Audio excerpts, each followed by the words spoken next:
हरि ओम तत्सत्। हरि ओम तत्सत्।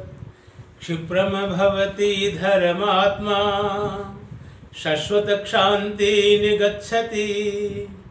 कौन्तेय प्रतिजानीहि न मे भक्त प्रणश्यति। हे कौन्तेय, जो मेरा भजन करता है उसका विनाश नहीं होता है, उसका नाश नहीं होता है, वो अधोगति को प्राप्त नहीं होता है। प्राचीन काल के अंदर द्रविड़ देश के अंदर एक राजा रहता था जिसका नाम था इंद्रधुम्न। राजा इंद्रधुम्न वानप्रस्थ आश्रम को चले गए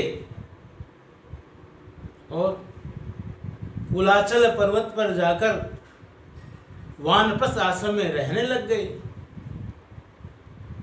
अगस्त ऋषि जी का आगमन होता है, उनका यथोचित सम्मान नहीं होने के कारण वो नाराज हो जाते हैं और राजा इंद्रधुम्न को कहते हैं, अरे राजा, तू मतवाला हाथी बनकर के इस पर्वत के ऊपर रहता है, जा अगले जन्म में मतवाला हाथी बन जा। राजा इंद्रधुम्न अगले जन्म के अंदर हाथी बन गया, मतवाला हाथी। क्षीर सागर के मध्य में त्रिकूट पर्वत के ऊपर मतवाला हाथी रहता है। हाथी गजराज है, बलशाली है, बलवान है, उसके मस्तक में मणि है, लंबा चौड़ा परिवार है, सैकड़ों पत्नियां हैं, सैकड़ों बच्चे हैं, भाई और बंधु हैं। हाथी को अपने शरीर के ऊपर, अपनी ताकत के ऊपर, अपने परिवार के ऊपर बड़ा घमंड है, दर्प है, दंभ है, अभिमान है, अहंकार है। राजा बना हुआ है, मतवाला है, मस्त है। एक दिन मतवाला हाथी मस्ती के मूड में है, अपने परिवार सहित वन का विचरण करता है। एक सुंदर सरोवर के समीप जाते हैं और देखते हैं सरोवर बड़ा सुंदर है, पानी बड़ा स्वच्छ है, सुगंधित हवा प्रवाहित करती है, बड़ा रमणीक है। गजराज अपने परिवार सहित सरोवर के अंदर प्रवेश करते हैं, सरोवर का पानी पीते हैं और सरोवर के अंदर मस्ती में आकर जल क्रीड़ा करते हैं, आनंद ले रहे हैं, मस्ती मना रहे हैं।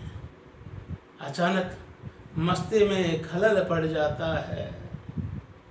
वहाँ पर सरोवर के अंदर एक मगरमच्छ रहता है, एक ग्राह रहता है जो हुहू नाम का गंधर्व है, जो ऋषि श्राप के कारण मगरमच्छ बना हुआ है। उस तालाब के अंदर, सरोवर के अंदर रहता है। जब हुहू नाम के मगरमच्छ ने, गंधर्व ने देखा कि हाथी जो है वो उन्माद कर रहे हैं, तो मगरमच्छ ने गजराज के पैर को पकड़ लिया, पैर को जकड़ लिया, हाथी की मस्ती के अंदर खलल पड़ गया। हाथी और ग्रह के बीच में द्वंद्व चलता है, युद्ध चलता है। कभी हाथी ग्रह को अपनी तरफ खींचता है और कभी ग्रह हाथी को अपनी तरफ खींचता है। लेकिन ग्रह जो है वो गंधर्व है, बलशाली है। हाथी परास्त हो जाता है, हाथी का संतुलन बिगड़ जाता है, हाथी लड़खड़ाने लग जाता है, हाथी युद्ध में हार जाता है। तब हाथी के मुंह से चित्कार निकलती है, हाथी की पत्नियां आती हैं, हाथी को खींचती है, लेकिन ग्रह के सामने विवश है। हाथी के बच्चे आते हैं, हाथी के भाई आते हैं, हाथी के बंधु आते हैं, हाथी का सारा परिवार आता है। गजराज को खींच रहे हैं, कभी गजराज को पृथ्वी की तरफ खींचते हैं और ग्रह गजराज को पानी के अंदर खींचता है। बड़ा युद्ध चल रहा है, बड़ा द्वंद्व चल रहा है, लेकिन ग्रह की जो ताकत है, मगरमच्छ की जो ताकत है वो भारी पड़ती है। गजराज की पत्नियां, गजराज के बच्चे, गजराज के भाई, गजराज के बंधु हार गए। और जब उन्होंने देखा कि गजराज के साथ में उनका जीवन भी संकटमय है, तो अपनी आत्मरक्षा के लिए गजराज को अकेला छोड़ दिया। अब गजराज अकेला है। गजराज देख रहा है कि मैं अकेला हूँ, मेरे बच्चे मुझे छोड़कर चले गए, मेरी पत्नियां मुझे छोड़कर चली गई, मेरे भाई और बंधु जो मुझे छोड़कर चले गए। हाथी हताश है, विवश है, असमंजस में है, कोई उपाय नहीं सूझता है, मृत्यु सामने खड़ी है। उसी समय भगवत कृपा से हाथी को भगवान श्री प्रभु का स्मरण आता है और गजराज करुणा पुकार करता है, हे करुणा के सागर, हे प्रभु, हे दीन दयाल, हे भक्त वत्सल, मेरे प्राणों को बचाओ, मेरे प्राण संकट में है। गजराज कहता है, शांताकारं भुजगशयनं पद्मनाभं सुरेशं विश्वाधारं गगनसदृशं मेघवर्णं शुभंगं लक्ष्मीकान्तं कमलनयनं योगिभिर्ध्यानगम्यं वन्दे विष्णुं भवभयहरं सर्वलोक एकनाथम्।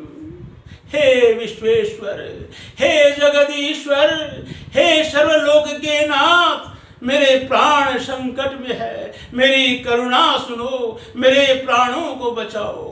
करुणा के सागर जब गजराज की करुणा सुनते हैं तो दौड़ पड़ते हैं। बिजली चमकती है, बादल गरजते हैं, सरोवर के अंदर कंपन होता है और करुणा के सागर भगवान विष्णु सुदर्शन चक्र के साथ में प्रकट हो जाते हैं, ग्रह का वध करते हैं, हाथी की गज की रक्षा करते हैं।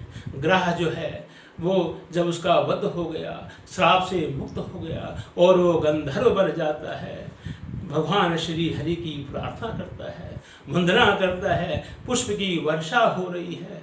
गजराज ने जब भगवान के दर्शन किए तो भगवान का पार्षद बन जाता है, पुष्पों की वर्षा हो रही है और सब जोर से बोल रहे हैं, भक्त और भगवान की जय, भक्त और भगवान की जय, भक्त और भगवान की ध्वनि हो रही है। चारों तरफ खुशी का वातावरण है। गजराज का जो परिवार जो प्रसन्न है, प्रकृति के अंदर प्रसन्नता है और गज और ग्रह की ये कथा सुनकर आओ हम अपने जीवन को सत्यम शिवम सुंदरम बनाए। वंदे मातरम। जय।